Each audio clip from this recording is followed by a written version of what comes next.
지난달 새로운 대통령이 선출되었고 한 달이 지났습니다. 한 달이 지나는 동안 여러분들은 좀 우리 이 사회가 지금 어떻게 흘러가고 있다 생각이 드십니까? 새로운 대통령이 선출되고 한 달여 지나는 동안에 다양한 변화들이 있고 새로운 정책들도 나오고 있는데 그 중에서 많은 분들이 관심을 갖는 것 중 하나가 전국민 소비 쿠폰 지급과 또 이 부채 탕감에 대한 이야기입니다. 정부는 전 국민에게 적게는 15만 원에서 많게는 50만 원까지 소비 쿠폰을 지급한다라고 했습니다. 그리고 이와 더불어 또 논의되어지고 있는 것이 7년 이상 그 빚 때문에 고통받고 있는 이 사람들에게 이미 상환할 수 있는 능력이 없는 사람들에게 이 빚을 해결해 주자라고 하는 이 논의가 지금 되고 있습니다. 이 부채 탕감에 대해서 이 보수와 진보, 여권과 야권, 이 다양한 사람들의 이야기가 각처에서 나오고 있습니다. 경제적인 어려움 가운데 있는 소상공인들, 그리고 서민들에게 이런 부채 탕감의 도움이 필요하다, 이런 이야기부터 국가가 개인의 빚을 탕감해 주는 건 도덕적 해이를 불러온다, 이런 의견도 있고요. 기업이나 재벌들이 어려울 때에는 이 공적 자금을 수천억씩 투입해서 기업을 살리고 재벌들을 살리는 경우가 있으면서 소상공인들과 서민들을 도와주는 것에는 왜 이렇게 어려워야 하느냐, 이런 반론까지 여기저기에서 다양한 소리들이 들려와요.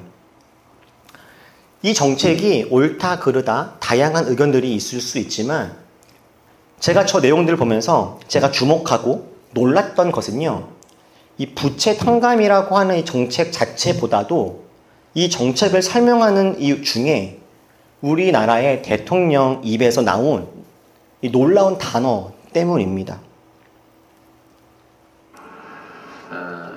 개인적 관계에서는 화상이 그런 것도 있어요. 주빌리라고 성경에 보면 50년마다 빚을 다 탕감을 해주고 뭐 어떤 데는 뭐 노예 종살이도 해방해주고 그랬다 그래요. 옛날에 원시 시대에도 그랬다는 거죠. 근데 이 문명사회에서 한번 빚지면 죽을 때까지, 심지어 자식들까지 영영 그 빚은 상속된다. 이건 마귀도 아니고 그러면 안 된다라는 이제 생각들이 생겨난 거예요. 그래서 채무 탕감을 좀 하자.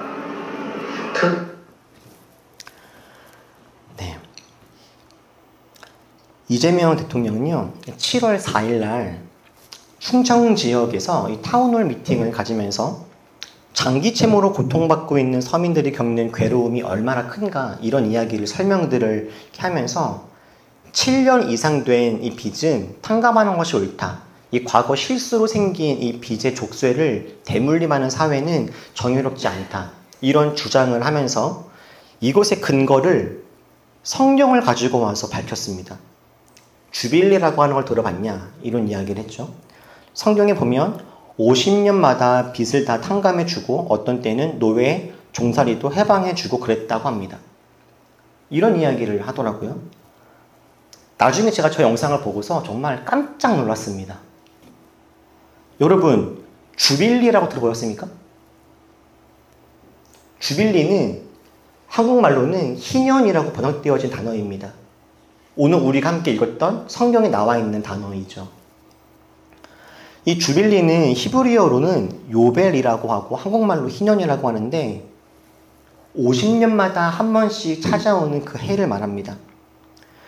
하나님은요, 이스라엘 백성들에게 안식에 관한 아주 중요한 율법들을 주셨습니다. 이스라엘이 지켜야 하는 안식의 가장 중요한 규정은 이 세 가지입니다. 안식일, 안식년, 그리고 희년이에요. 안식일은 7일의 하루입니다. 7째 날에는 노동을 금하고 쉬는 겁니다. 안식일이에요. 안식년은 6년 있고 그 다음에 7년째 되는 그 1년인데 이때는 밭과 포도원을 쉬게 합니다. 그리고 7년차 안식년이 되면 빚이 있는 사람들은 그 빚을 다 갚아주기도 해요. 그리고 희년은 이 안식년이 7번 지나는 날, 7년이 7번, 77에 49, 그 다음에, 그러니까 50년째죠. 50년째가 되면, 그러니까 안식년이 7번 지나면 그 다음에는 희년을 선포합니다. 나팔로 만든 뿔을 불어요. 그래서 올해부터 희년이 시작되었다 이렇게 선포합니다. 이렇게 희년이 되면 이 사회에는요 크게 3가지 놀라운 일이 벌어집니다. 첫 번째가 부채가 탕감됩니다. 모든 빚이 다 없어져요. 두 번째, 노예였던 사람들은 자유인이 됩니다. 다시 돌아가요. 자기 집으로. 세 번째, 토지를 누군가에게 팔았던 사람이 있다면 자기 땅을 자기가 다시 되돌려 받을 수가 있습니다. 이 3가지 일이 희년의 때에 벌어지게 되는 거예요. 이스라엘 민족이 가나안 땅에 들어간 다음에 이스라엘 민족은 각 지파마다 땅을 분배를 받았습니다. 가나안 땅에서 기본 출발은 이미 자기 집과 땅이 있는 상태입니다. 열심히 일을 한 다음에 집을 장만하는 것이 아니라 가나안 땅에 들어갔던 이스라엘 사람들은 이미 자기가 살 집과 자기가 일굴 땅을 이미 받은 상태에서 삶을 시작을 했어요. 이것이 기본 출발입니다. 그래서 기본적으로 이스라엘의 12지파 각 사람들은 자기의 땅이 있습니다. 내가 살 집, 내가 일굴 밭이 다 있어요. 그런데 살다 보면 안타깝게도 일이 잘 안 풀릴 때가 있죠. 농사를 지으려고 했는데 안타깝게도 뭔가 비가 잘 안 맞거나 때가 안 맞아서 농사가 잘 안 되는 때가 있지 않습니까? 흉년이 될 수도 있고 때로는 풍년일 수도 있어요. 기왕이면 풍년일 때 농사가 잘 됐을 때 곡식을 좀 잘 모아놨다가 흉년일 때에 그것을 좀 쓰면 좋을 텐데 어떤 사람들은 풍년일 때 잘 모으지 못하고 있다가 흉년일 때 먹을 것이 없어서 전전긍긍하는 사람들도 생길 수 있죠. 그럼 어떡합니까? 먹을 게 없으면? 그때는 옆집에 가서 빌립니다. 나 쌀 좀 꺼줘. 2가마니만 꺼줘. 내가 갚을게. 빌려요. 그런데 안타깝게도 어떤 사람들은 그렇게 좀 빌리다 보니까 더 이상 빌릴 수가 없게 됐어요. 너무 많이 빌려서. 그럼 어떻게 해요? 그때부터는 자기 땅을 팝니다. 그럼 내가 이 땅 이만큼 줄게. 대신에 쌀 좀 줘. 돈 좀 줘. 이렇게 해서 자기 땅을 팔아서 이제 뭐 돈이나 먹을 걸 빌려오겠죠. 그런데 또 어떤 사람들은 안타깝게도 땅도 다 팔았어요. 그럼 어떻게 해요? 그때는 자기의 몸을 팔아요. 노예가 됩니다. 누군가에. 이 사람이 시키는 대로 일을 하게 되어져요. 그렇게 노예로 살게 되는 사람들이 있습니다. 이 이야기에 이런 상황의 단적인 예가 창세기에 나와 있습니다. 이미. 여러분 창세기 어디에 나와 있는지 기억나십니까? 창세기에 요셉이라고 하는 사람이 애굽의 총리가 되었을 때 그 땅에 기근이 들어요. 아주 심하게. 요셉은 이미 그 땅에 기근이 들 것을 알아서 풍년의 때에 곡식들을 엄청나게 모아놓습니다. 애굽에. 그리고 흉년이 들었을 때 사람들이 곡식들을 얻으러 올 때 하나씩 팔아요. 이제 그냥 주지 않고 팝니다. 돈 주고서. 돈 받고. 근데 돈을 다 쓴 사람들은 이제 땅을 팔고 땅까지 다 판 사람들은 자기 몸을 팔아요. 그런 식으로 이미 무엇인가 필요할 때 빚을 지거나 토지를 팔거나 노예가 되어지는 경우들이 종종 있었어요. 그런데 아무리 많은 빚이 있고 내 땅을 다 팔고 그리고 내가 이미 노예로 살았어도 내가 노예라고 하는 것은요 정말 끔찍한 일이 뭐냐면 내가 노예면 내 자식도 노예가 돼요. 그러면은 어떤 가난과 고통의 악순환이 반복되겠죠. 그런 어려움 가운데 있다 할지라도 50년째 희년이 되면 모든 빚을 다 탕감받고 땅도 돌려받고 노예였던 사람은 자유인이 되어서 자기의 원래 집으로 돌아갈 수 있게 되는 것. 이게 바로 희년입니다. 희년. 모든 억눌린 것에서부터 벗어나서 자유를 누리게 되는 거예요. 여러분 상상해 보십시오.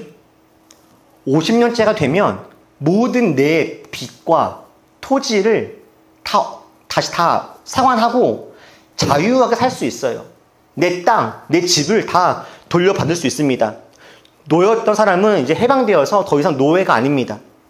내가 농사 짓고 내가 일해서 내가 벌어먹고 살 수 있는 시간들을 다시 보장받게 되는 거예요. 여러분 어떤가요? 생각을 하면 할수록 이것은요 엄청난 사회혁명입니다. 대사건이에요. 이런 희년은요 고대 사회에서만 잠깐 있었던 율법이 아닙니다. 이 희년은 우리 기독교의 우리 복음의 너무너무 중요한 핵심 중에 하나입니다. 누가복음 4장에 보면 예수님께서 자신의 사명을 선포하시는 정말 너무너무 중요한 이야기가 나옵니다. 우리 18장과 19절 우리 같이 한번 읽어볼까요? 자, 시작. 주님의 영이 내게 내리셨다. 주님께서 내게 기름을 부으셔서 가난한 사람에게 기쁜 소식을 전하게 하셨다.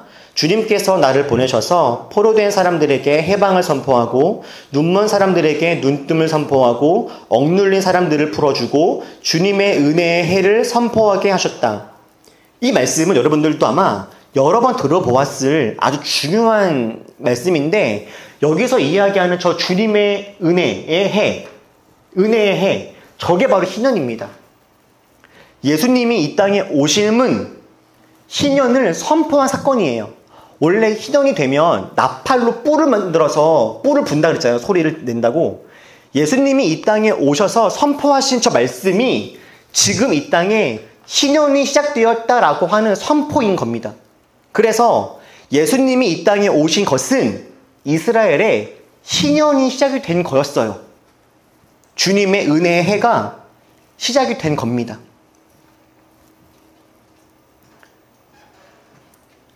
우리의 이 복음은요, 바로 이 희년 정신 위에 세워진 것이죠. 이 희년은 정말 급진적인 사회 변혁 운동입니다. 정말 설마 진짜 이렇게 하라고 생각할 만큼 엄청난 명령이에요.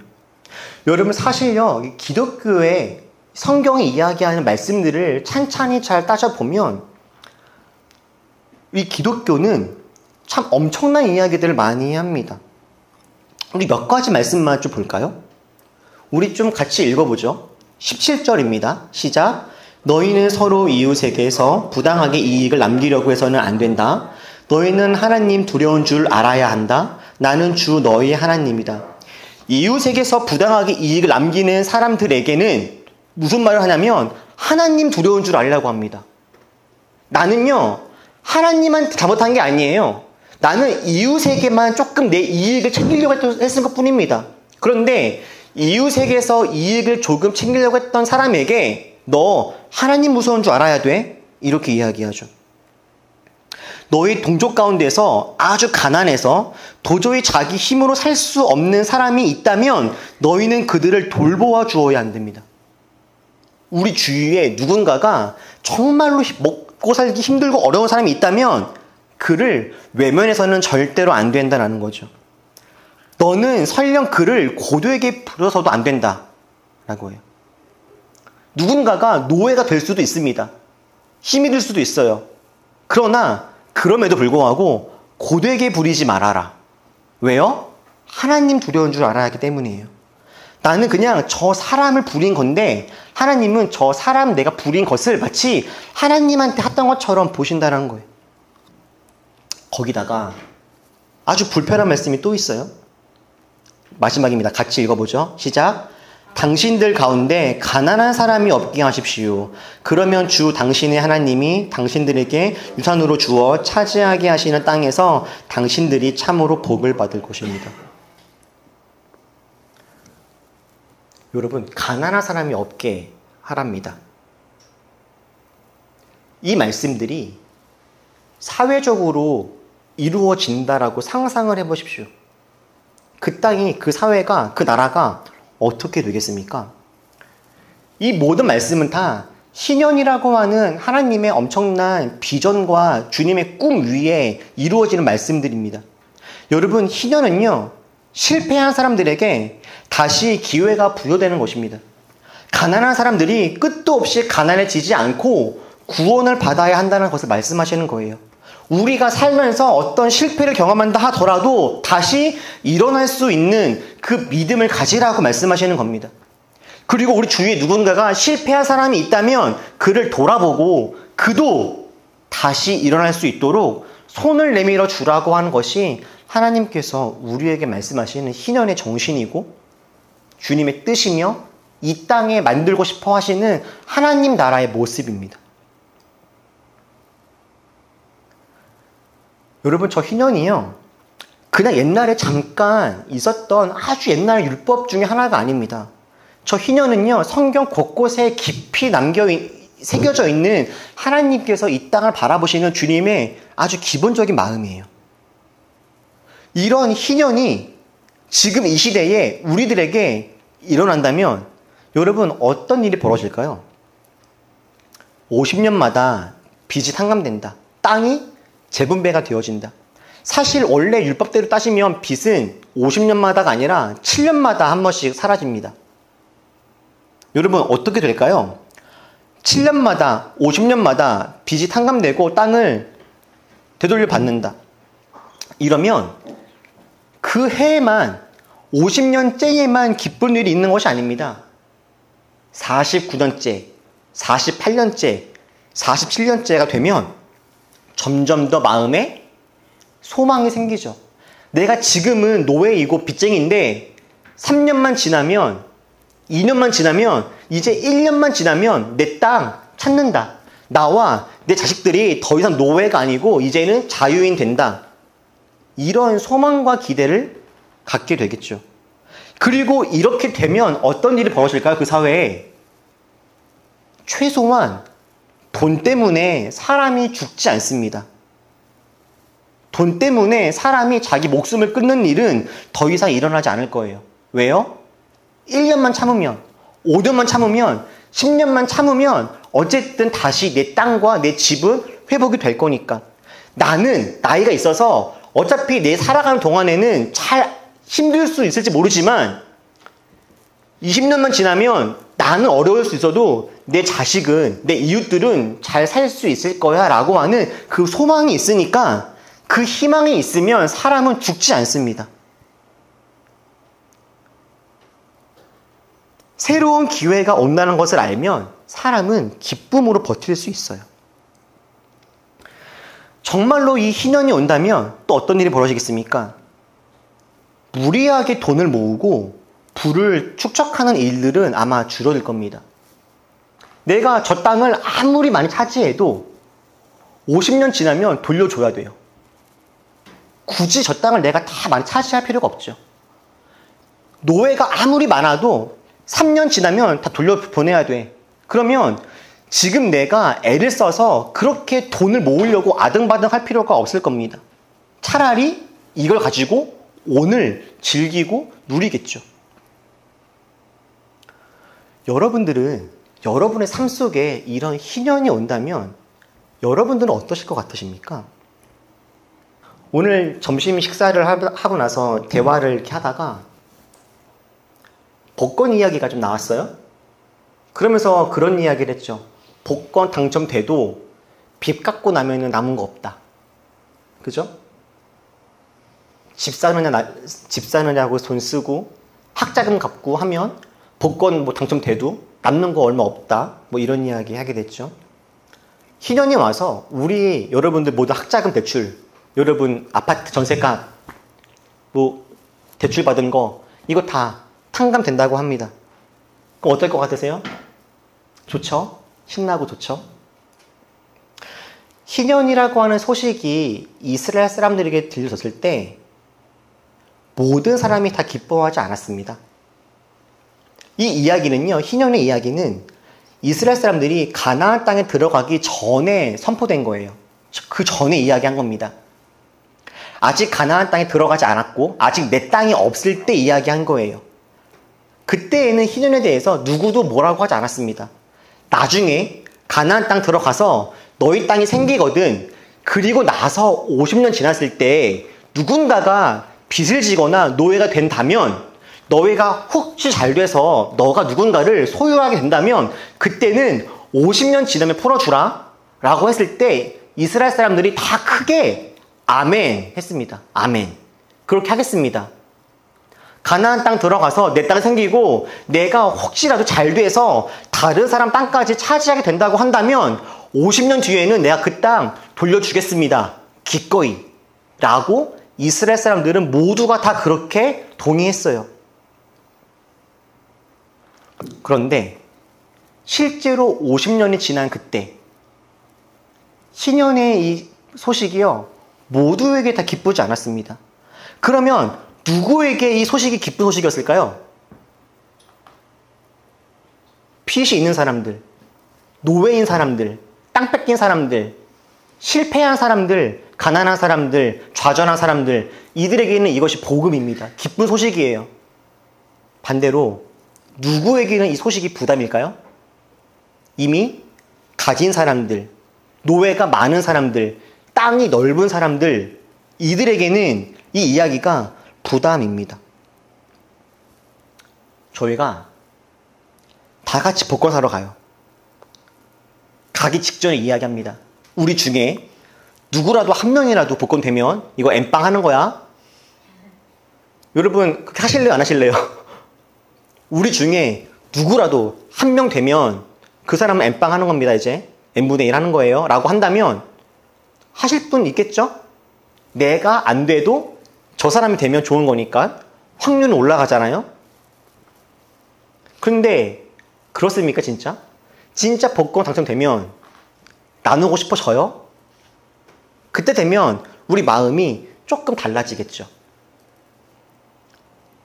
하나님이요 얼마나 세밀하시냐면 이 말씀을 읽어보니까요 그런 이야기가 있습니다.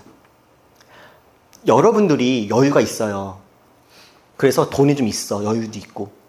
근데 계산해 보니까 3년 뒤면요 희년이야. 3년 뒤에.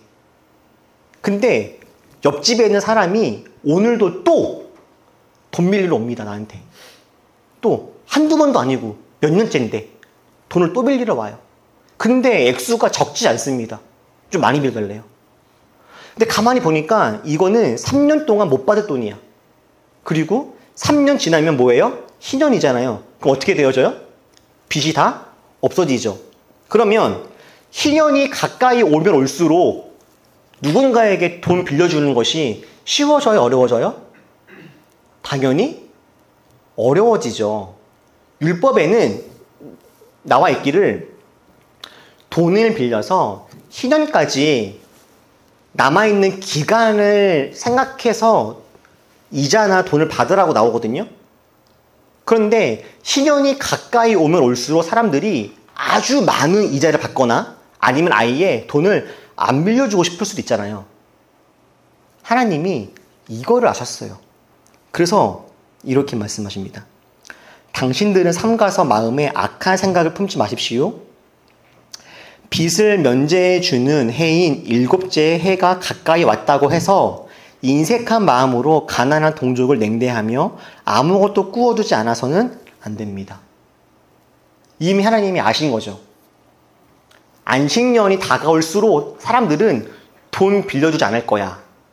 희년이 가까이 올수록 사람들은 인색해질 거야. 돈 못 받을 것을 알고서 돈 안 빌려줄 거야. 이렇게 이미 하나님이 아셔서 말씀하시는 거예요. 이 신명기는요 가나안 땅 들어가기 전에 모세가 선포한 설교입니다. 율법이고요. 그러니까 가나안 땅이 들어가지 않아서 아직 벌어지지 않았을 때이지만 이미 너네 그럴 수도 있을 걸 라고 하나님이 미리 말씀하시는 내용들이. 여러분 희년은요 복음입니다. 기쁜 소식이죠. 그런데 이 복음이 누구에게나 복음인 것은 아닙니다. 가난한 사람, 약한 사람, 실패한 사람들에게만 복음이에요. 내 힘으로 잘 살아갈 수 있다고 생각하는 사람들에게는 오히려 희년은 부담입니다. 그래서인지 이 희년은 하나님께 아주 중요한 뜻이며 계획이었음에도 불구하고 놀랍게도 성경에서 희년이 지켜졌다라고 하는 이야기는 한 번도 나오지 않습니다. 하나님이 너무나 중요하게 말씀하신 내용인데 이스라엘 역사 속에서 희년이 이루어졌다라고 하는 이야기는 한 번도 등장하지 않아요. 안식년 7년째가 됐을 때 빚진 것을 탕감해 주자라고 하는 이야기는 간혹 나옵니다. 간혹. 하나님 말씀대로 살아가려고 하는 사람들 중에서 7년째가 되어지는 안식년에는 빚 탕감해 주라고 하는 주장을 하시는 분들은 몇 명 있어요. 느헤미야 같은 사람들. 그런데 이것도 역시 주위 사람들한테 극심한 반대에 부딪힙니다. 무슨 소리야? 어떻게 돈을 빚을 탕감해줘? 말도 안 되지. 라고 하는 사회적 이 반대에 부딪혀서 잘 이루어지지 않죠. 그리고 예수님이 이 땅에 오셔서 이제 이 모든 땅의 주인은 예수님이다. 하나님이다. 그러니 이제는 세상의 법, 경제적 논리와 경쟁과 자본 추구적인 논리를 따라가지 말고 하나님 나라의 사랑과 공의를 따라 살아가라. 이제는 희년이 선포됐다라고 말씀을 주님이 하셔도 사람들은 역시 그 말씀을 따라가지 않죠. 그런데 여러분, 우리 그리스도인들은 주님께서 이루시는 그날, 그 희년, 그때를 소망하는 사람들입니다. 하나님이 우리에게 말씀하시는 이 복음은 일요일날 1시간 예배하고 참고 견디면, 1시간만 예배 참고 견디면 그냥 죽어서 천당 갈 수 있는 그런 단순한 이야기가 아닙니다. 주님께서 오늘 말씀하시는 이 이야기, 가난한 사람들을 괴롭히지 말아야, 실패한 사람들에게 기회를 줘, 너에게 빚진 사람들 살 수 있는 소망을 줘. 이 이야기는 우리가 죽은 다음에 하라는 이야기가 아니죠. 지금 우리 삶의 순간순간마다 이 사회가, 이 땅이, 우리 주위에 있는 이웃들이 그렇게 숨 쉴 수 있도록 너도 너의 손을 피라는 이야기입니다. 그리고 하나님 나라의 복음은 돈이 없는 사람들에게도 희망이지만 이미 돈이 많고 권력이 많고 능력이 많은 사람들에게도 복음이 됩니다. 돈이 많고 여유가 있어도 돈이 전부가 아니고 높은 자리에 있더라도 사람 깔보면 안 된다고, 지금의 여유는 누군가를 돕고 섬기며 사람답게 살라고 하는 그 의미인 것을 가르쳐 주죠. 돈과 권력이 매몰되어서 사람을 우습게 보는 그런 괴물 되지 말고 하나님 사랑하고 이웃 사랑하는 따뜻한 사람이 되라고 하는 그런 안전한 울타리가 되어집니다. 그리고 실제로 고난과 아픔 속에 있는 사람들에게는 소망과 희망의 말씀이 되죠. 실패해도 끝난 게 아니다. 다시 일어날 수 있다. 가난해도 희망과 소망을 품고 살아갈 수 있다. 끝이 있다. 이렇게 주님께서 말씀을 하십니다. 그래서 이 희년은요, 하나님 나라의 복음은 돈이 많은 사람에게도 돈이 없고 가난한 사람들에게도 모두에게 다 기쁜 소식입니다. 여러분, 우리가 살아가는 이 세상은 우리들로 하여금 화려하고 높은 것들을 바라보게 합니다. 심지어 종교를 이용해서도, 하나님을 이용해서도 결국은 높은 것을 추구하려고 이끌어가는 경우들이 있죠. 그런데 하나님은 끊임없이 우리들에게 말씀하시기를 우리 주위를 돌아보며 낮은 곳을 돌아보며 살아가라고 말씀하세요. 근데 이것이 힘들죠. 맞습니다. 어렵습니다. 내가 노력해서 나에게 이익되어지는 것을 쟁취하기 위해서 열심히 살아가는 것은 할만합니다. 공부든 일이든 심지어 그것이 종교활동이든 기도든 봉사든 나를 위해서 무엇인가를 한다라고 하는 것은요, 할만해요. 40일 새벽기도해서 내가 무엇인가 원하는 것을 이룰 수 있다라고 한다면 할만합니다. 그런데 나 말고 다른 무엇인가를 위해서 무언가를 하는 건 이건 쉬운 일이 아니에요. 그런데 주님은 우리에게 그렇게 살라고 하시잖아요. 어려워요. 그래서 하나님은 우리에게 교회를 주시고 우리에게 성령님을 보내주십니다. 그런 삶을 살아갈 수 있도록 힘을 주시는 거예요. 그리고 우리 마음속에 부담과 희망을 주시죠. 그렇게 살아갈 수 있는 마음에 부담을 주시고 그 살아가려고 할 때 감당할 수 있는, 인내할 수 있는 힘도 우리에게 부어 주십니다. 이 길을 따라가는 것이 그리스도인이고 그날을 따라가는 사람들이 힘이 들고 어려워도 포기하고 싶어도 그런 삶을 살고 싶지 않아도 그럼에도 불구하고 내가 주님의 자녀이지 살아가야지라고 다시 한번 마음 먹고 세상에서 말하는 수많은 소리에 귀를 닫고 잠시 내가 진짜 어떻게 살아가야 하는지를 점검하고 힘을 얻고 다시금 주님 앞에 그렇게 살겠습니다라고 결단하는 시간이 바로 예배 아니겠습니까? 그렇게 살아가는 사람들은 예배 드리지 않고 기도하지 않으면 그런 삶을 살아낼 힘이 없을 거예요. 사랑하는 여러분, 희년을 기억합시다. 희년은 분명 우리들에게 부담스러운 이야기입니다. 근데 최소한 이 희년이라고 하는 이야기가 정치권에서 들려지는 그런 어떤 이야기들로 그냥 치부되고 끝나서는 안 되지 않겠습니까? 우리가 기독교인이라면 누군가가 희년을 이야기할 때 희년의 의미가 무엇인지, 우리에게는 어떤 삶을 살아라고 이야기하시는지, 이 이야기가 왜 나왔는지 우리 그 정도는 알고 있지 않아야 되겠어요? 주님을 따라 살겠다 결단하는 우리들, 희년을 이야기하시는 주님의 그 마음을 기억하면서 정말 그날이 속히 우리에게 임하기를 기대하고 소망하는 우리 모두가 됐으면 좋겠습니다. 혹시 삶이 힘들고 어렵다면 희년을 기억하면서 막막한 삶 앞에서도 주저앉지 말고 그날을 상상하고 기대하면서 주님을 바라보시기를 축복합니다. 혹 지금 삶에 여유가 있고 편안함이 있다면 우리 주위를 돌아보고 희년을 기억하면서 하나님께서 무엇을 원하시는지 돌아볼 수 있는 여유가 우리 가운데 있기를 축복합니다. 하나님은 우리 모두가 사람답게 희망을 품고 살아가길 바라세요. 그리고 이 땅을 그렇게 만들라 우리에게 책임을 주셨습니다. 우리 함께 그렇게 삽시다. 기도하겠습니다.